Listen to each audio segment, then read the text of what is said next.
സമ്പൂർണ്ണ സാക്ഷരത പോലെ തന്നെ സമ്പൂർണ്ണ ഡിജിറ്റൽ സാക്ഷരതയും കൈവരിച്ച സംസ്ഥാനമാണ് കേരളം. സർക്കാർ സേവനങ്ങൾക്കും പഠനത്തിനും ജോലി ആവശ്യങ്ങൾക്കും ഇന്റർനെറ്റിനെ ആശ്രയിക്കുന്നവരാണ് മുഴുവൻ ആളുകളും. അതുകൊണ്ട് തന്നെ സംസ്ഥാന സർക്കാരിൻ്റെ കെ ഫോൺ പദ്ധതിക്ക് കേരളമാകെ വലിയ സ്വീകാര്യതയാണ് ലഭിച്ചത്. ഹൈസ്പീഡ് നെറ്റ് സൗജന്യ നിരക്കിൽ നൽകുന്നതിനൊപ്പം വേണ്ടത്ര റേഞ്ചില്ലാത്ത സ്ഥലങ്ങളിലും ഇന്റർനെറ്റ് സേവനം നൽകാനായി എന്നതാണ് കെ ഫോണിൻ്റെ ഏറ്റവും വലിയ പ്രത്യേകതയായി പറയുന്നത്. കെ ഫോൺ എന്ന വലിയ പദ്ധതി കേരളം എങ്ങനെ സ്വീകരിച്ചു? RDX ആപ്പ് കാണാം.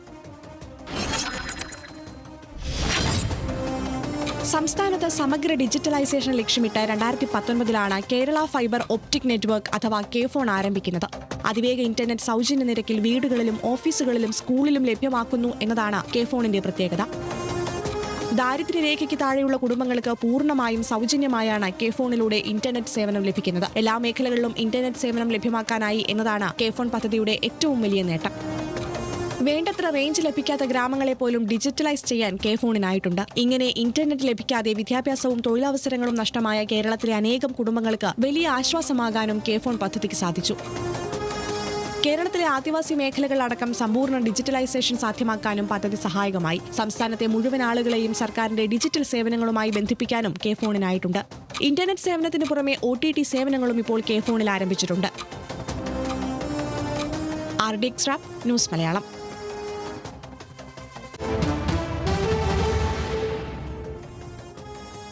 വിശദാംശങ്ങൾ നോക്കാം. എല്ലാവർക്കും ഇന്റർനെറ്റ് എന്ന ലക്ഷ്യവുമായിട്ടാണ് 2019 ഇത് ആരംഭിച്ചത്. കെ ഫോണിന് 2022 ആകുമ്പോഴേക്കും കേന്ദ്രത്തിൻ്റെ ISPB ലൈസൻസ് ലഭിച്ചിട്ടുണ്ട്. കേരളം മുഴുവൻ ഇന്റർനെറ്റ് സേവനം ലഭ്യമാക്കാനുള്ള ലൈസൻസാണ് ഈ പറഞ്ഞ ലൈസൻസ്. അതിപ്പോൾ കിട്ടിയിട്ടുണ്ട് കേരളത്തിന്.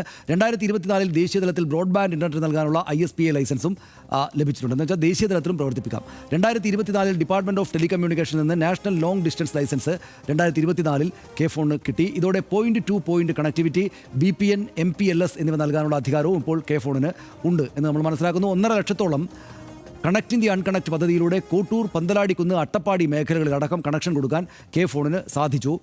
മൊബൈൽ നെറ്റ്വർക്ക് പോലും ലഭ്യമല്ലാത്ത പ്രദേശങ്ങളിലും കെ ഫോൺ കണക്ഷൻ നൽകുന്നുണ്ട് എന്നതാണ് കാണുന്നത്. നെറ്റ്വർക്ക് ലഭിക്കാതെ ബുദ്ധിമുട്ടിയിരുന്ന വയനാട് പേരിയ 34 മുഖ്യമന്ത്രിയുടെ ഇടപെടൽ നടപടിയുണ്ടായി എന്ന് കെ ഫോണിൻ്റെ ഭാഗമായിട്ടുള്ള ആളുകൾ അറിയിക്കുന്നു.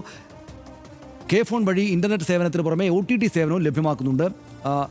പലയിടങ്ങളിലും അത് ലഭിക്കുന്നു. ഇതിലൂടെ 29 OTT പ്ലാറ്റ്ഫോമുകളും 350-ലധികം ഡിജിറ്റൽ ചാനലുകളും കെ ഫോണിലൂടെ ലഭിക്കും. Jio Hotstar, Amazon Prime Lite, Sony LIV, C5 തുടങ്ങിയവ ലഭിക്കുന്നുണ്ട്. മറ്റ് പല പ്രൊവൈഡേഴ്സിന് പോലെ എന്ന പോലെ തന്നെ നെറ്റ്ഫ്ലിക്സ്, ആമസോൺ പ്രൈം എന്നീ പ്രധാനപ്പെട്ട കൂടെ ലഭ്യമാക്കുന്നത് ആലോചനയിലുണ്ട്. ഇന്റർനെറ്റ് തുകയ്ക്ക് പുറമെ മറ്റൊരു പാക്കേജ് കൂടി എടുത്താൽ OTT ലഭ്യമാകും എന്നതാണ് അതുമായി ബന്ധപ്പെട്ട് പറയുന്നത്. സാധാരണക്കാർക്ക് താങ്ങാവുന്ന നിരക്കിൽ സിനിമ, വെബ് സീരീസ് തുടങ്ങിയവ ഈ പറയുന്ന വളരെ റിമോട്ടായ സ്ഥലങ്ങളിൽ കൂടെ കിട്ടുന്നു എന്നതാണ് കെ ഫോണിൻ്റെ ഒരു പ്രത്യേകത. കേരളത്തിൽ എല്ലായിടത്തും അത് എത്തിയിട്ടുണ്ട്. ഇതാണ് പ്രധാനപ്പെട്ട കാര്യങ്ങൾ. ഇത് തെരഞ്ഞെടുപ്പ് കാലമായതുകൊണ്ട് ഇതിൻ്റെ വാർത്തകൾ അങ്ങനെ വരുന്നില്ല എന്നേ ഉള്ളൂ. പക്ഷേ കെ ഫോൺ നല്ല നിലക്ക് പ്രവർത്തിക്കുകയാണ്. അല്ല, ഇപ്പോൾ ഇതിനകത്ത് ഏറ്റവും ഒടുവിൽ വന്ന ഒരു കാര്യം എന്താണെന്ന് വെച്ച് കഴിഞ്ഞാൽ, ഇത് 2 വർഷമായുള്ളൂ പ്രവർത്തനം ആരംഭിച്ചിട്ട്. അതിനിടയ്ക്ക് ഈ 2 വർഷം കൊണ്ട് 1,49,00,000 രൂപയുടെ ലാഭം നേടി ഈ കമ്പനി. അടിസ്ഥാനപരമായി ഈ കമ്പനി എന്തിനു വേണ്ടി ഡിസൈൻ ചെയ്തതാണ്? ഇങ്ങനെ ഭയങ്കര ലാഭം ഉണ്ടാക്കാൻ വേണ്ടിയിട്ട് ഡിസൈൻ ചെയ്തിട്ടുള്ള ഒരു സാധനമല്ല. ഒന്ന്, ഇൻ്റർനെറ്റ് ഒരു അവകാശമാണ് കേരളത്തിൽ പൗരൻ്റെ.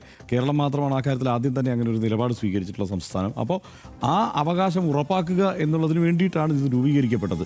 ആ നിലയ്ക്ക് നോക്കിയാൽ ഏതാണ്ട് 14,195 സൗജന്യ കണക്ഷനൊക്കെ ഈ ഘട്ടത്തിൽ തന്നെ അവർ കൊടുത്തിട്ടുണ്ട്. കേബിൾ TV ഓപ്പറേറ്റർമാർ വഴി വരുന്നുണ്ട്. എന്തായാലും അത് കൊള്ളാം. അതെ.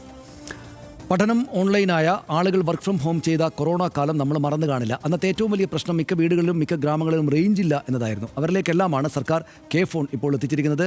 ആദിവാസി ഊരുകളിലും വയനാട്ടിലെ പേരിയ 34 പോലെ തീരെ റേഞ്ചില്ലാത്ത പ്രദേശങ്ങളിലുമെല്ലാം ഇന്ന് കെ ഫോൺ ഉണ്ട്. കുറഞ്ഞ ചെലവിൽ എല്ലാവർക്കും എല്ലായിടത്തും ഇന്റർനെറ്റ് സേവനം നൽകാനായി എന്നതാണ് കെ ഫോണിൻ്റെ വിജയം. ചുരുങ്ങിയ കാലത്തിനുള്ളിൽ തന്നെ കേരളത്തിൻ്റെ ഒരു ഇന്റർനെറ്റ് വിപ്ലവം നടത്താൻ സംസ്ഥാന സർക്കാരിന് സാധിച്ചിരിക്കുന്നു. ഇതുവരെ 1.5 ലക്ഷത്തോളം ഉപഭോക്താക്കളും 1.5 കോടി രൂപയിലധികം ലാഭവും കെ ഫോണിന് സ്വന്തമാക്കാനായി എന്നത് ചെറിയൊരു നേട്ടമല്ല. പ്രവർത്തനം ആരംഭിച്ച് 2 വർഷത്തിനകമാണ് ഈ നേട്ടങ്ങളെല്ലാം എന്നതും ശ്രദ്ധേയമാണ്. ഈ വർഷം അവസാനത്തോടെ 2.5 ലക്ഷം കണക്ഷനുകൾ എന്ന ലക്ഷ്യത്തിലേക്കുള്ള യാത്രയിലാണ് കേരളത്തിൻ്റെ ഡിജിറ്റൽ വിപ്ലവം.